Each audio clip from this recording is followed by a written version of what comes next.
Every NBA dynasty had its fiercest rivals. In the case of Michael Jordan and the Chicago Bulls, it was the Detroit Pistons. Living up to the notoriety of their mantra Bad Boys, the Pistons strong-armed the Bulls and eliminated the younger Chicago team in 2 consecutive conference finals duels. But like any other rivalry, the tables have also turned in the epic Pistons vs. Bulls. In 1991, MJ and the Bulls finally got past Detroit in the playoffs, marking the beginning of the end of the Bad Boys era. Looking back at the historic NBA rivalry, Jordan knew an enormous amount of confidence was essential to get the job done and beat the Pistons.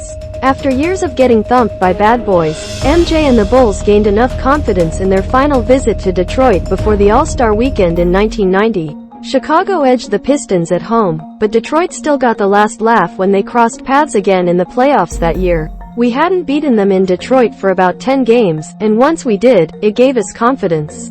We needed to know that we could beat them on their court. In the conference championship series the year before, we had defended our home court well, but we went up there and got stomped in Game 7, Jordan recalled. And the word determined seemed to be an understatement. Jordan hit the weight room and packed some muscles for an all-out war against the Bad Boys. The Bulls won 3 of their 5 meetings with the Pistons in the regular season. They picked up where they left off in their 3rd conference finals clash, but Detroit dominated the Bulls in that remarkable Game 7.